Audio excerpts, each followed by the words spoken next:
One day my son called me a burden and suggested I move to a nursing home. I had no idea that 72 hours later, a lawyer would knock on my door with news of a $12 million inheritance from a brother my family never knew existed. But this isn't just a story about money. It's about dignity, family bonds, and the healing that can happen when we learn to see each other with new eyes. My name is Eleanor Walsh, and at 71 years old, I thought I knew everything there was to know about my family. I was wrong. The conversation that changed everything happened on a Tuesday afternoon in my small kitchen, the same kitchen where I'd packed countless school lunches, celebrated birthdays, and helped my son Michael through his teenage heartbreaks. The autumn light was streaming through the window, illuminating the dust motes that danced above my old wooden table, when Michael and his wife Jennifer sat me down for what they called an important family discussion. I should have known from Jennifer's tight smile and Michael's inability to meet my eyes that this wasn't going to be the kind of conversation that ended with hugs and promises to call more often. "Mom," Michael began, his voice carrying that careful tone adults use when they're about to deliver bad news to a child.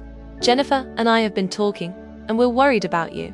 I set down my coffee cup, the china one with tiny roses that had belonged to my mother. "Worried about what, sweetheart?" Jennifer leaned forward, her perfectly manicured hands clasped on the table. She was a real estate agent, successful and polished, with the kind of confidence that came from closing million-dollar deals. "Eleanor, we've noticed some changes lately. The incident last week when you forgot your doctor's appointment. The fall in the garden, even though it was minor. The way you seemed confused when we changed the dinner plans. I had a stomach bug that day," I said quietly. "That's why I was confused about dinner." "But that's exactly what we mean," Michael jumped in. You're not as sharp as you used to be. And living alone in this big house, it's becoming a safety concern." I looked around my kitchen, my sanctuary for 43 years. This was where my late husband David and I had planned our future, where I'd taught Michael to scramble eggs and tie his shoes. The thought of it being considered a safety concern felt like a physical blow. "What are you saying, Michael?" Jennifer pulled out a glossy brochure from her purse. "We've been researching some really nice assisted living facilities. Places with activities, medical staff on site, other people your age. You wouldn't have to worry about maintaining this house anymore." The brochure showed smiling elderly people playing cards and tending small gardens. Everyone looked clean and safe and utterly, completely alone despite being surrounded by others. "I don't want to leave my home," I said simply. Michael's jaw tightened, a gesture I recognized from his childhood when he wasn't getting his way. "Mom, you're not thinking clearly about this. Do you know how much time Jennifer and I spend worrying about you? Checking in, making sure you're okay, dealing with your appointments when you forget them? I didn't ask you to do any of that." "That's exactly the problem." His voice rose, and I saw Jennifer place a warning hand on his arm. "You don't ask for help, but you need it. And frankly, Mom, it's becoming a burden." The word hung in the air like smoke from a fire. Burden. 48 years of raising him as a single mother after his father died in a construction accident. 48 years of working double shifts as a nurse to pay for his clothes and school supplies and baseball equipment. 48 years of putting his needs before my own, his dreams before my comfort, his future before my present. "Burden. I see," I said quietly.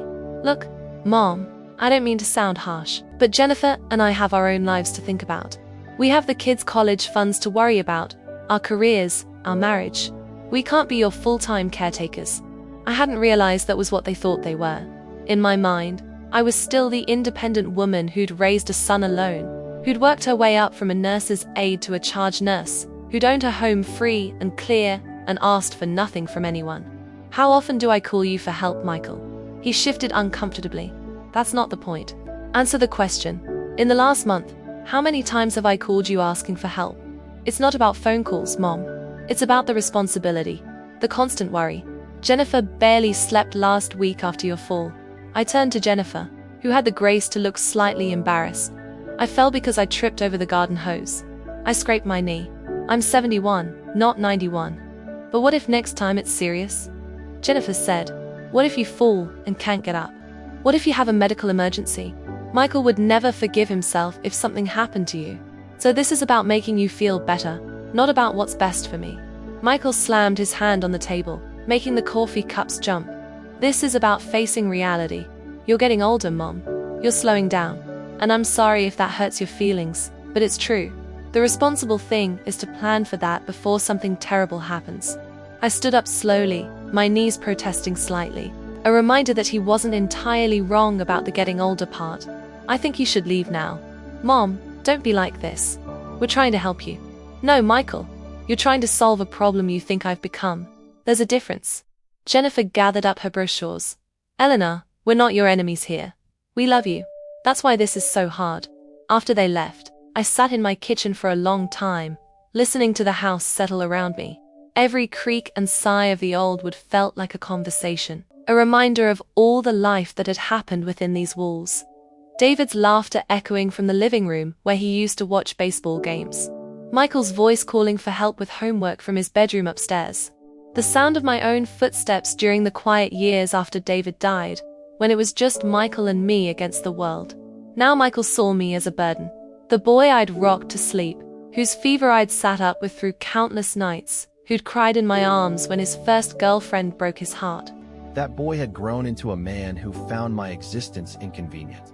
That night, I called my neighbor Mrs. Patterson, who was 83 and sharp as a tack. "Eleanor," she said after I told her about the conversation, "some children forget that their parents are people, not just problems to be solved. Don't you let them put you away before you're ready to go." But lying in bed that night, staring at the ceiling, I wondered if maybe they were right. Maybe I was becoming a burden. Maybe love meant knowing when to step aside. The next few weeks brought a subtle but persistent campaign. Michael and Jennifer didn't bring up the nursing home conversation again directly, but their behavior changed in ways that made their position clear. Phone calls became check-ins rather than conversations. "Just calling to make sure you're okay, Mom. Did you remember to take your blood pressure medication? Did you eat lunch?" As if I were a child who needed reminding to perform basic life functions. When I mentioned that I'd driven to the grocery store, Michael's voice would tighten. "Mom, maybe we should talk about whether you should still be driving. Your reflexes aren't what they used to be." My reflexes were fine. I'd been driving for 54 years without a single accident. But every time I mentioned going anywhere, the conversation became about safety and responsibility and planning for the inevitable. The most painful part was how they started limiting my time with my grandchildren. Emma was 16 and Jacob was 13, and they'd always been the light of my life. Before this whole nursing home business started, they'd spend every other weekend with me. We'd bake cookies, work in the garden, and I'd tell them stories about their grandfather and their father's childhood. But suddenly, those visits became less frequent. When I asked about it, Jennifer explained that they were trying to help Emma and Jacob adjust to the idea that Grandma might be moving soon, as if my presence in their lives was something they needed to be weaned from gradually. Emma, bless her heart, asked me directly during one of her increasingly rare visits, "Grandma, are you really sick? Mom keeps talking about you needing special care." "I'm not sick, sweetheart. I'm just getting older, which is what happens when you're lucky enough to live a long life. But Mom says you forget things and fall down." I knelt in front of my granddaughter, looking into eyes that reminded me so much of her father's at that age. "Emma, I forgot one doctor's appointment because I had food poisoning, and I tripped over a garden hose and scraped my knee. Do you think that means I need to live in a nursing home?" She shook her head vigorously. "You're fine, Grandma. You're the same as you've always been." But when Jennifer came to pick her up, I heard her talking to Emma in the car. "Grandma might not think she needs help, but sometimes older people don't realize when they're having problems. That's why it's important for families to make these decisions together." Together, as if I weren't part of my own family, as if my opinion about my life was just another symptom of my supposed decline. The breaking point came 3 weeks after our kitchen conversation. I was in my garden, planting tulip bulbs for the spring, when I heard a car in the driveway. I looked up to see Michael getting out of his SUV with a clipboard and a camera. "What are you doing, Michael?" "Just documenting some things, Mom. For insurance purposes." He walked around my house taking pictures. Of the front steps where I'd installed the handrail 5 years earlier. Of the bathroom where I'd had grab bars put in after its first heart attack. Of the kitchen where I'd placed non-slip mats near the sink. "These safety modifications are good," he said, making notes on his clipboard. "It shows you were thinking ahead." "Michael, what is this really about?" He looked up from his clipboard with the expression of someone who'd been caught. "The assisted living place wants documentation of your current living situation. For comparison purposes." I never agreed to visit any assisted living place. Mom, we're just exploring options. Being prepared, without consulting me. We're consulting you now. I stood up, dirt falling from my gardening gloves. No, Michael. You're documenting my home like evidence in a case I don't know I'm defending. That evening, Michael called. Mom, I've scheduled a tour of Sunset Manor for Saturday. It's just a look, nothing more. Chulafa thinks you might like their art therapy program. I'm not going. Mom, please. Just one visit. If you hate it, we'll drop the whole thing. I almost believed him. Almost. But there was something in his voice, a kind of weary determination, that told me this wasn't going to end with one visit. This was going to be Michael and Jennifer's solution whether I agreed or not. If I go, will you stop treating me like I'm already incompetent? I don't treat you like that. You check up on me like I'm at flight risk. You talk about me to the children like I'm already gone. You take pictures of my house like you're gathering evidence. What would you call that? There was a long pause. I call it love, Mom. I call it caring about what happens to you. Then trust me to know what's best for my own life. But even as I said it, I was beginning to doubt myself. Maybe they were right. Maybe I was losing my edge, becoming someone who needed managing rather than someone who could manage her own life. Maybe burden wasn't such a harsh word after all. Friday morning arrived grey and drizzling, the kind of October day that makes you want to stay inside with tea and a good book. I was doing exactly that, settled in David's old recliner with a mystery novel, when the doorbell rang. Through the peephole, I saw a man in a dark suit carrying a leather briefcase. He looked official, serious, and slightly uncomfortable standing in the rain. Mrs. Eleanor Walsh? He asked when I opened the door. Yes. My name is Robert Garrison. I'm an attorney with Garrison, Phillips Associates. I wonder if I might come in? I have some rather important information regarding your family. I led him to the living room, offering coffee which he politely declined. He sat on the edge of my sofa, briefcase balanced on his knees, with the careful posture of a man about to deliver news that would change everything. Mrs. Walsh, what I'm about to tell you may come as quite a shock. Are you familiar with the name Richard Allen Connolly? I shook my head. The name meant nothing to me. Mr. Connolly passed away 3 weeks ago in Seattle. He was 68 years old, never married, no children. He was quite successful. He founded a software company in the early days of personal computing and sold it for a considerable sum in the late 90s. I waited, not understanding why a lawyer was telling me about a stranger's death. Mrs. Walsh, Richard Connolly was your brother. The words hit me like cold water. That's impossible. I don't have a brother. I was an only child. Mr. Garrison opened his briefcase and withdrew a thick folder. According to our investigation, your mother, Mary Catherine Walsh, gave birth to a son in 1954, 2 years before you were born. The child was given up for adoption through Catholic charities. I stared at him, the room seeming to tilt slightly. My mother never. She never said anything about. It was a different time, Mrs. Walsh. Unwed mothers faced significant social stigma. The records were sealed, and families often never spoke of such things.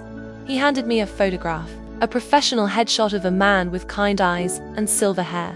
There was something familiar about the shape of his face, the set of his shoulders. Richard spent considerable time and money trying to locate his birth family. He hired private investigators, genealogists, anyone who might help him find his roots. He found you about 6 months ago. 6 months ago? Why didn't he contact me? He was dying, Mrs. Walsh. Pancreatic cancer. He'd planned to reach out, but his condition deteriorated quickly. Instead, he chose to express his feelings through his will. Mr. Garrison withdrew another document, this one thick with legal language and official seals. Mrs. Walsh, Richard Connolly has left you his entire estate. After taxes and fees, it amounts to approximately $12 million. The number was so large it didn't seem real. $12 million. More money than I'd earned in my entire 40-year nursing career. More money than most people see in a lifetime. But why? He didn't even know me. Actually, he didn't know you in a way. Mr. Garrison handed me an envelope sealed with wax. He left this letter for you. Perhaps it will explain. With trembling hands, I broke the seal and unfolded 3 pages of careful handwriting. Dear Eleanor, by the time you read this, I'll be gone and you'll be wondering why a stranger has left you everything he owned. But you're not a stranger to me. You're the sister I spent my whole life looking for, The family I dreamed about during 68 years of being alone in the world. Once I found you, I couldn't stop myself from learning everything I could about your life. I know about David, and how hard it was when he died so young. I know about the long hours you worked to raise Michael on your own. I know about the sacrifices you made, the dreams you put aside, the love you poured into that boy. I watched you from a distance, and I was so proud. Proud to share blood with a woman who gave everything she had to her family. Proud to call someone like you my sister, even if you never knew I existed. I never married because I never found what you had with David. I never had children because I was too busy searching for the family I'd lost. My success in business came from having nothing else to pour my energy into. But you built something real. You raised a good man. You created a legacy of love. This money won't bring back the years we lost, but maybe it can give you something I never had: the freedom to choose your own path. You've spent your whole life taking care of others. Let this be your time to take care of yourself. I wish I could have met you, could have sat in your kitchen and heard stories about our mother, could have been the brother you deserved. But knowing you existed, knowing you lived a life full of love and purpose, gave my last months meaning. Use this gift however it brings you joy. Travel, spoil your grandchildren, buy a house on the ocean. Whatever makes you smile. You've earned every penny through a lifetime of selfless love. Your brother always, Richard. P.S. The investigators told me about your son's recent concerns about your independence. If it helps, please know that from what I observed, you're as sharp and capable as any woman half your age. Don't let anyone convince you otherwise. I read the letter 3 times before the words truly sank in. A brother who'd known about me, who'd watched me, who'd seen value in the life I'd built even when my own son saw only problems to be solved. Mr. Garrison waited patiently while I processed this information. When I finally looked up, he was studying my face with professional concern. "Mrs. Walsh, are you all right? I know this is a lot to absorb." $12 million, I said, testing the words. "Yes. The estate includes his house in Seattle, which is worth about $2 million, various investments, and the remainder of the proceeds from his company's sale. It's all quite liquid and available immediately." I thought about Michael's words from our kitchen conversation. "You're becoming a burden." I thought about the nursing home brochures, the clipboard and camera, the way my grandchildren were being prepared for my absence from their lives. "Mr. Garrison, this inheritance, it's legally mine. No conditions, no strings attached. None whatsoever. Richard's will is ironclad. The money is yours to do with as you please. And it's confidential. No one else needs to know about it unless I choose to tell them. Completely confidential. Attorney-client privilege protects our conversations, and the will is sealed unless you choose to make it public." After Mr. Garrison left, I sat in my living room holding my brother's photograph and letter. The house felt different somehow, not like a burden or a safety concern, but like a choice. For the first time in weeks, staying here felt like my decision rather than my stubbornness. $12 million. Enough to live anywhere, do anything, become anyone I wanted to be. But more than the money, Richard's letter had given me something else: perspective. Someone had seen my life from the outside and called it valuable. Someone had looked at my choices and called them worthy. Someone had seen strength where my own son saw weakness. That night, I put Richard's letter in the jewelry box next to my wedding ring and David's watch. Then I made myself a cup of tea and sat down to think about what came next. The days that followed were unlike any I'd ever experienced. I woke each morning with the surreal knowledge that I was worth $12 million, but more importantly, that somewhere in the world had been a brother who'd loved me without ever meeting me. I drove to the library and researched Richard Connolly online. There were articles about his business success, photos from charity events, mentions in Seattle's social pages. He'd lived quietly but generously, donating to children's charities and educational foundations. In every photograph, he looked like a kind man who carried a certain loneliness in his eyes. The most moving thing I found was an interview from 5 years earlier where he'd been asked about his philanthropic focus on family services. "I believe that families are the foundation of everything good in this world," he'd said. "Children need stability, love, and the knowledge that they belong somewhere. I try to support organizations that help create and preserve those bonds." I stared at that quote for a long time, thinking about a man who'd spent his fortune helping other families stay together while searching for his own. But the strangest part of those first few days was watching Michael and Jennifer continue their campaign to move me into assisted living, completely unaware that everything had changed. They still saw me as the woman who'd forgotten one doctor's appointment and tripped over a garden hose. They had no idea they were trying to manage the life of a multimillionaire. Michael called Wednesday evening. "Mom, about Saturday's visit to Sunset Manor. I've rescheduled for 10 in the morning. Jennifer thinks we should look at their memory care unit too, just to see all the options." Memory care? For a woman whose only crime was having food poisoning on the day of a doctor's appointment. "Michael, I don't think I need memory care." "Mom, it's just information. Knowledge is power, right?" Power. The word took on new meaning when you had $12 million in investment accounts. What if I said I wasn't interested in moving anywhere? There was a pause. "Mom, we've talked about this. You can't stay in that house forever. It's not realistic." "Why not?" "Because you're 71 years old. Because things happen. Because Jennifer and I can't spend our lives worrying about whether you're okay. And if I could prove to you that I'm perfectly capable of taking care of myself." "How would you do that?" I almost told him about the inheritance then, almost explained that a successful businessman had observed my life and found me competent and independent. But something held me back. Maybe it was curiosity about how far Michael would push this. Maybe it was the hurt that still stung from being called a burden. Or maybe it was the wisdom that comes from realizing that respect based on bank balances isn't really respect at all. What if I hired help? Someone to check on me, help with household tasks. "Mom, you can't afford that kind of care. And even if you could, it's not the same as being in a place designed for seniors." What if money wasn't an issue? Michael laughed, but not unkindly.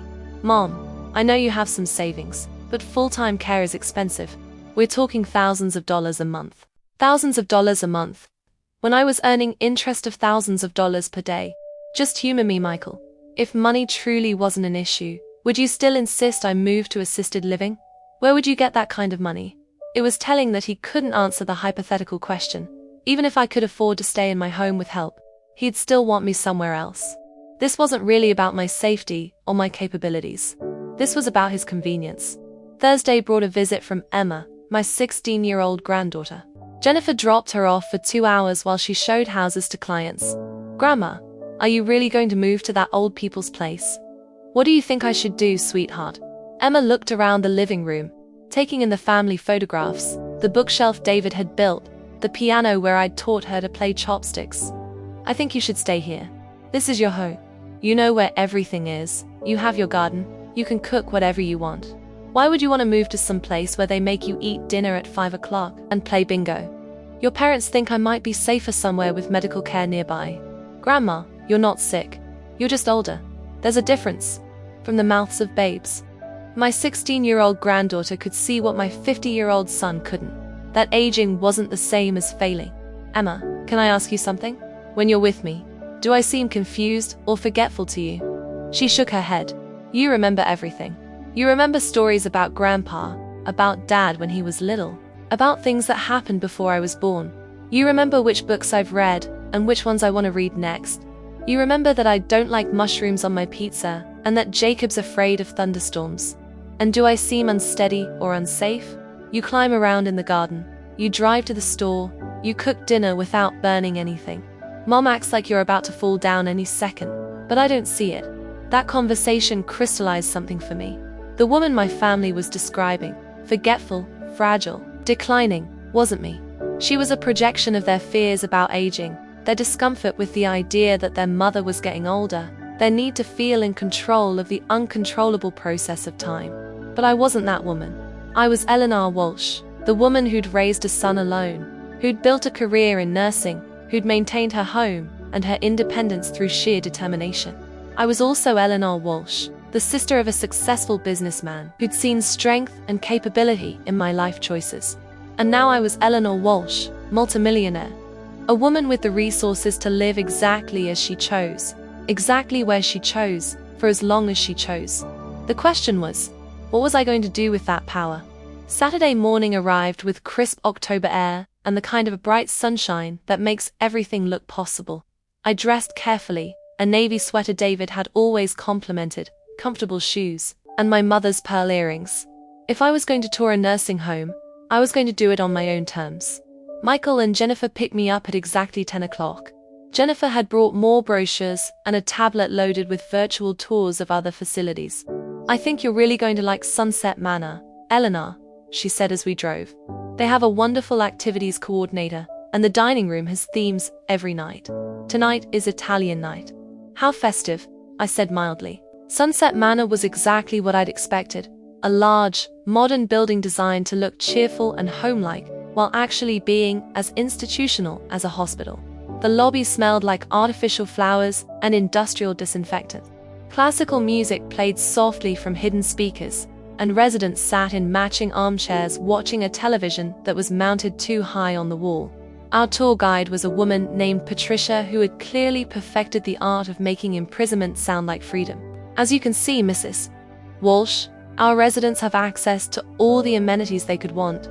3 meals a day prepared by our professional kitchen staff, housekeeping services, laundry service, and a full calendar of activities. We walked through the dining room, where elderly people sat at assigned tables eating identical meals from identical plates. Through the activities room, where a group was half-heartedly playing bingo. Past the beauty salon, where a woman was getting her hair set in the same style as 3 other women waiting their turn. And this would be your living space, Patricia said, opening the door to a studio apartment. The room was perhaps a quarter the size of my current bedroom. It had a single window that looked out onto a parking lot, a kitchenette with 2 burners, and a bathroom so small you could touch both walls while sitting on the toilet. It's very efficient, Jennifer said brightly. Cozy, Michael added. I stood in the center of the room and tried to imagine my life compressed into this space. My piano wouldn't fit. My bookshelf wouldn't fit. The dining room table where David and I had shared thousands of meals wouldn't fit. The rocking chair where I'd nursed Michael as a baby wouldn't fit. Where would I put my belongings? I asked. Most residents find they don't need as many personal items, Patricia explained. We encourage downsizing as part of the transition to simplified living. Simplified living. As if a lifetime of memories were complications to be eliminated. What about my garden? We have a lovely courtyard with raised beds. Residents can sign up for garden duty on a rotating basis. Garden duty, as if tending growing things were a chore to be assigned rather than a joy to be savored. And visitors? Family visiting hours are from noon to 8 p.m. daily. We find that structure helps residents maintain healthy sleep schedules. Visiting hours. In my own home. My grandchildren could visit whenever they wanted, could spend the night in the room that had been their father's, could eat breakfast in their pajamas, and help me make pancakes on Sunday mornings. Mrs. Walsh, I know this is a big decision, Patricia continued, but we found that residents who transition sooner rather than later adapt more easily to community living. Community living. A euphemism for being warehoused with strangers who shared nothing but their age and their children's desire to simplify their own lives. After the tour, we sat in Patricia's office while she went over costs and care levels and waiting lists. The good news is that we have a studio available immediately, she said. If Mrs. Walsh is interested, she could move in as early as next week. Next week, I said. Mom, we don't have to decide today, Michael said quickly, but I heard something else in his voice. Hope, maybe. Relief at the possibility of having this settled so quickly. Jennifer was already pulling out her phone. I could start researching moving companies. Patricia, what services do you recommend for helping seniors downsize? They were planning my life without me again. Discussing logistics as if I were cargo to be efficiently relocated. I'd like to think about this, I said. Of course, Patricia said. Take your time, but don't wait too long. Units go fast, and we do have a waiting list. On the drive home, Michael and Jennifer chatted about practical details. Storage units for my furniture. Estate sale companies for items I couldn't keep. Timeline for cleaning out the house. We should probably start going through things this week, Jennifer said. The sooner we begin, the less overwhelming it will be. I haven't said I'm moving, I pointed out. But you will, won't you, Mom? Michael's voice carried a note of exasperation. You saw how nice the place is. You'd have friends, activities, no worrying about house maintenance or cooking or any of that. What if I like cooking? What if I like maintaining my house? Mom, be realistic. You're not going to get younger. It's better to make this transition while you can still adapt than to wait until it's an emergency. What kind of emergency? Jennifer turned around in the passenger seat. Eleanor, what if you fell and couldn't get up? What if you had a stroke and were alone for hours? What if you forgot to turn off the stove and started a fire? These were the same fears Michael had been raising for weeks, but now they felt different. Now they felt like excuses, justifications for a decision they'd already made. What if none of those things happen? What if I live independently for another 20 years? That's not likely, Michael said bluntly. And Jennifer and I can't structure our lives around what-ifs. We need to plan for the probable, not the possible. We pulled into my driveway, and I looked at my house, my real house, with its imperfect paint and overgrown flower beds and windows that knew my face. In a few hours, I'd be sitting in my own kitchen, drinking tea from my own cup, surrounded by the accumulated love of a lifetime. I'm not ready to decide today, I said. Michael's hands tightened on the steering wheel. Mom, how much more time do you need? We've talked about this for weeks. You've seen the facility. What else is there to think about? Whether this is what I actually want or just what you want for me. The car went quiet. Finally, Jennifer spoke. Eleanor, we want what's best for you. We really do. Then trust me to know what that is. But even as I said it, I could see in their faces that trust wasn't part of this equation. They decided what was best, and my job was to accept their decision gracefully. That night, I sat in David's chair with Richard's letter in my lap and wondered what my brother would think of this nursing home business. He'd seen value in a life my own son found burdensome. He'd observed my own dependence and found it worthy of preserving. Maybe it was time to show Michael and Jennifer exactly how independent I could be. The confrontation I'd been avoiding came the following Tuesday, exactly 1 week after Mr. Garrison's visit. Michael and Jennifer arrived at my house with boxes, packing tape, and the determined efficiency of people who decided to force a resolution. Mom, we need to start getting you organized for the move, Jennifer announced, setting a stack of boxes in my hallway. What move? To Sunset Manor, Michael said. I called yesterday and put down a deposit. You can move in Saturday. I stood in my own doorway, watching them carry supplies into my home, and felt something inside me shift from hurt to anger. I never agreed to move to Sunset Manor. Mom, we've talked about this for weeks. You saw the place. It's time to be practical. Practical. I walked to my kitchen table and sat down. Michael, Jennifer, please sit down. I have something to tell you. Jennifer was already pulling pictures off my refrigerator, stacking them in a box. We can talk while we pack, Eleanor. There's a lot to do before Saturday. Sit down, I repeated, and something in my voice made them both stop what they were doing. They sat reluctantly, Jennifer checking her watch as if she had more important places to be. Last Tuesday, a lawyer came to see me, I began. His name was Robert Garrison, and he brought some surprising news about my family. Michael looked impatient. Mom, we don't have time for. I had a brother, I continued. A brother I never knew existed. His name was Richard Connolly, and he died 3 weeks ago in Seattle. The room went quiet. Jennifer stopped sorting through the papers she'd been gathering. That's impossible, Michael said. Grandma never mentioned having another child. She gave him up for adoption in 1954, 2 years before I was born. Richard spent most of his adult life searching for his birth family. He found me 6 months ago. Why didn't he contact you? Jennifer asked. He was dying. Pancreatic cancer.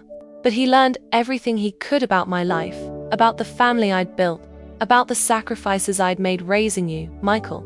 I reached into my purse and pulled out Richard's letter, placing it on the table between us.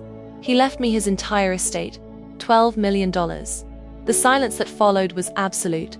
Michael's mouth opened, then closed. Jennifer's eyes went wide, darting from me to the letter to Michael and back again. 12. Michael couldn't finish the sentence. $1 million. I completed. After taxes, it's about $9.5 million. Already transferred to my accounts. Already earning interest at about $3,000 per day. Jennifer found her voice first, though it came out as barely a whisper. Eleanor, are you serious? I handed her the letter. Read it yourself. As they read Richard's words, about watching me from afar, about being proud to call me his sister, about admiring the life I'd built. I watched their faces change. First shock, then confusion, then something that looked like recalculation.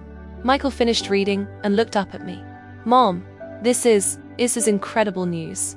Why didn't you tell us sooner? Because I wanted to see how you treated me when you thought I was just an inconvenient old woman with no resources. The words landed like stones in still water, creating ripples of discomfort that spread across both their faces.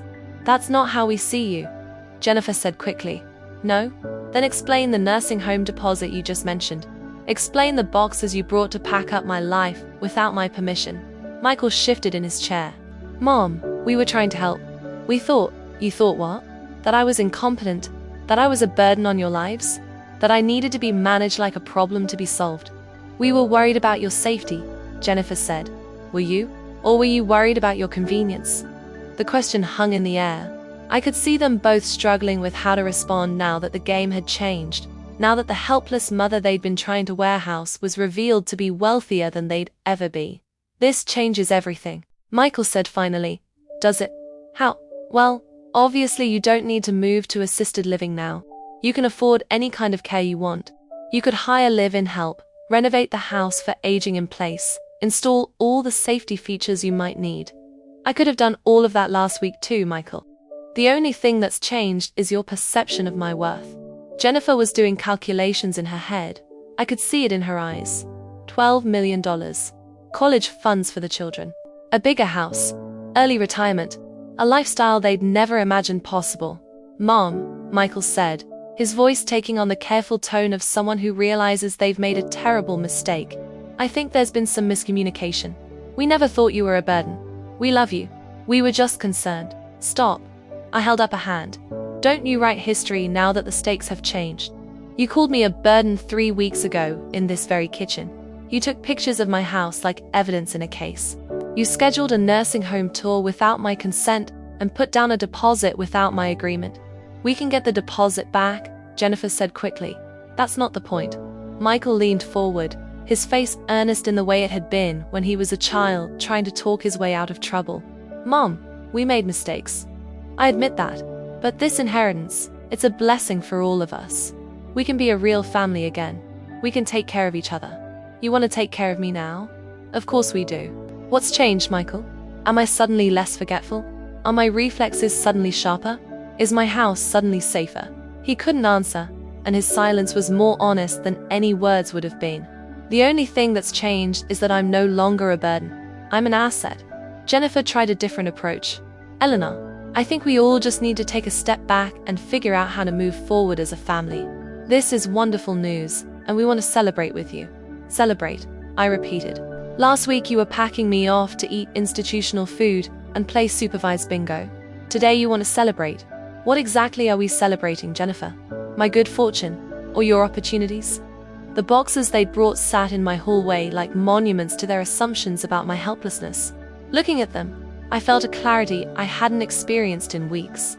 Here's what's going to happen, I said. You're going to take those boxes and leave. You're going to cancel the nursing home deposit. And you're going to think very carefully about how you've treated me and whether that's the kind of people you want to be. Mom, don't be hasty, Michael said. Let's talk about this rationally. I am being rational. For the first time in weeks, I'm thinking clearly about what I want and what I deserve. We could help you manage the money, Jennifer offered. Michael has experience with investments, and I understand real estate. We could make sure you're getting the best returns. And there it was, the real reason for their sudden change of heart. Not love, not concern for my well-being, but opportunity, a chance to manage someone else's fortune. I'll manage my own money. Thank you. But Mom, that's a lot of responsibility. $12 million requires sophisticated financial planning. You could lose it all if you're not careful. Are you suggesting I'm not competent to handle my own affairs, Michael? He caught himself just in time. No, of course not. I just meant, you meant that suddenly my competence is valuable to you because it comes with money attached. I stood up and walked to the front door, opening it wide. I'd like you both to leave now. I need time to think about what kind of relationship we're going to have going forward. Mom, please, Michael said. Don't let pride ruin our family. I'm not the one who ruined our family, Michael. You did that when you decided I was more burden than blessing. The money doesn't erase what you said or how you treated me. They gathered their boxes reluctantly, Jennifer muttering something about rash decisions, and Michael looking like a man who'd just realized he'd thrown away something precious. At the door, Michael turned back. What can we do to fix this? I don't know yet. I said honestly. But I know that throwing money at the problem isn't the answer. You need to figure out how to see me as a person worth respecting, with or without a bank account. After they left, I sat in my kitchen with Richard's letter spread before me. My brother had seen value in my life when my own son saw only problems. He'd left me not just money, but validation. Proof that a life lived with love and sacrifice had meaning, regardless of how others chose to perceive it. But Richard had also given me something else: power. The power to choose how I wanted to live, where I wanted to live, and who I wanted in my life. For the first time in weeks, those choices felt entirely my own. The next few weeks passed quietly. Michael called several times, his voice careful and conciliatory, asking if we could talk. Jennifer sent flowers with a note that said, "Thinking of you and hoping we can work things out." I wasn't ready to work things out. I was too busy discovering what it felt like to live without the weight of other people's expectations. The first thing I did was hire a housekeeper, not because I needed one, but because I could. Mrs. Rodriguez came twice a week and did the heavy cleaning that had been getting harder for my aging joints. Not because I was incompetent, but because there was no reason to struggle when help was available. I also hired a handyman to install new railings on the front steps and better lighting for the driveway. Safety improvements that made sense, chosen by me for my own comfort rather than imposed by others as evidence of my decline. But the most important thing I did was call Emma, my 16-year-old granddaughter. "Grandma, are you okay?" she asked when I reached her. "Mom and Dad have been really weird lately.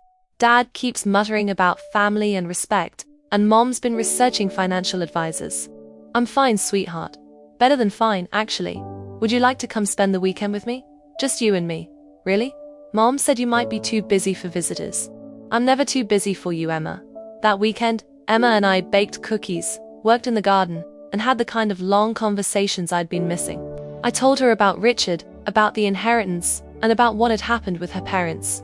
"So Dad wanted to put you in a nursing home because he thought you were poor?" she asked, her teenage sense of justice clearly offended. "It's more complicated than that, sweetheart. Your father was scared. He saw me getting older and worried about what might happen. But instead of talking to me about his fears, he decided to solve them by managing my life." "That's really messed up, Grandma." "Yes, it was. But people make mistakes when they're scared, even people we love. Are you going to forgive him?" I considered the question carefully. "I hope so eventually. But forgiveness isn't the same as forgetting. Your father needs to understand what he did wrong before we can rebuild our relationship." "Can I tell you something?" Emma asked, chocolate chip cookie crumbs scattered on her lap. "Always. I never thought you needed to be in a nursing home. You're like the smartest, most capable person I know. You remember everything. You can fix anything that breaks. You taught me to drive stick shift in your car. Dad was being stupid." Out of the mouths of babes. If a 16-year-old could see my competence clearly, why couldn't my 50-year-old son? 3 weeks after the confrontation, Michael came by alone. He looked tired, older somehow, as if the weight of his mistakes had aged him. "Mom, can we talk?" I made him coffee, the good coffee I'd started buying again now that I could afford it. And we sat at the kitchen table where this whole saga had begun. "I've been thinking a lot," he said, "about what you said, about how I treated you. And you were right. I was treating you like a problem to be solved instead of a person to be respected." "Why, Michael? When did I become a burden to you instead of your mother?" He was quiet for a long time, staring into his coffee cup. "I think it started when Jennifer and I got married. She comes from a family where aging parents are automatically moved to facilities. Her grandmother went to assisted living at 70, her great-aunt at 68. It was just what they did. And you went along with that? I thought it was normal, responsible. And then when you started having those little incidents, the missed appointment, the fall, it felt like confirmation that we needed to take action. Those weren't incidents, Michael. They were life. I had food poisoning. I tripped over a hose. These things happen to people of all ages. I know that now, but at the time, they felt like warnings. Like signs that I was failing in my responsibility to keep you safe. Your responsibility was never to keep me safe from living my own life." He nodded, tears in his eyes. "I know. And I'm sorry, Mom. I'm so sorry for making you feel like you were a burden. You gave me everything when I was growing up, and the minute things got a little complicated, I was ready to warehouse you. The money doesn't change anything, Michael. I need you to understand that. Whether I have $12 million or $12, I deserve to be treated with respect. I do understand that, and I want to do better. I want to be the son you raised me to be. What does that look like? It looks like trusting your judgment. It looks like supporting your choices instead of making them for you. It looks like being your son, not your manager. We talked for 2 hours that day, the longest real conversation we'd had in years. He told me about the pressure he'd been feeling to have all the answers, to solve every problem before it became a crisis. I told him about the loneliness I'd felt when he started seeing me as a project instead of a person. The inheritance, he said finally. I want you to know that I don't expect anything from it. It's yours to do with as you choose. I appreciate that. And if you want to stay in this house for the rest of your life, I'll support that decision completely. Even if I live to be 100, especially if you live to be 100. A week later, Jennifer came by with a formal apology and a promise to respect my autonomy. It felt rehearsed, but sincere in its way. She was trying, and that was something. Emma and Jacob started visiting regularly again. Emma was learning to drive, and I let her practice in my driveway. Jacob was struggling with algebra, and I helped him with homework at the kitchen table, where I'd helped his father decades earlier. The money sat in my accounts, growing steadily, while I lived much the same life I'd always lived. I bought a few things I'd always wanted: a greenhouse for winter gardening, a new piano to replace the old one that had been David's father's. But mostly I discovered that wealth's greatest gift isn't the ability to buy things. It's the ability to choose. I chose to stay in my home. I chose to maintain my independence. I chose to forgive my son while still holding him accountable for his growth. And I chose to honor my brother Richard's memory by living exactly as he'd hoped I would, freely, joyfully, and entirely on my own terms. 6 months later, I received a letter from a woman named Catherine Connolly Stevens in Portland. She had read about Richard's estate in the legal notices and realized he might have been the brother she'd been searching for her entire life. It turned out Richard and I weren't the only siblings. Catherine was our youngest sister, given up for adoption when she was just 3 months old. We've been corresponding regularly, and next month she's coming to visit. We're planning to go through Richard's house in Seattle together, to learn about the brother we never knew and perhaps understand more about the family we came from. Michael has been wonderfully supportive of this new relationship. He's planned to take time off work to drive me to Portland to meet Catherine's family, and he's genuinely excited about discovering new relatives. It's as if finding compassion for me has opened his heart to the broader meaning of family. The nursing home brochures are long gone, recycled along with the assumptions that came with them. My house is still my house, my choices are still my choices, and my life is still very much my own. Richard's inheritance gave me financial security, but more importantly, it gave me something I'd been in danger of losing: the knowledge that my life has value exactly as it is. Not because I'm wealthy now, but because I've lived with love, raised a family with sacrifice, and built something meaningful with the years I've been given. If you're listening to this story and you have elderly parents or family members, I hope you'll remember that aging isn't failing. Growing older is a privilege denied to many, and those who achieve it deserve our respect, not our management. And if you're someone who's been made to feel like a burden because you need a little help or move a little slower than you used to, remember this: your worth isn't measured by your independence. It's measured by the love you've given, the lives you've touched, and the dignity you carry, regardless of the number in your bank account or the speed of your step. Richard Connolly spent his whole life searching for family and found it in the end through love and generosity. Michael learned that being a son means supporting your parents' choices, not making them for her. And I learned that sometimes the greatest gift isn't money. It's the freedom to live your life exactly as you choose. Don't forget to subscribe to the channel and share your thoughts in the comments. Remember, every family has the potential for healing, but it starts with seeing each other as people worthy of respect, regardless of age, wealth, or circumstance.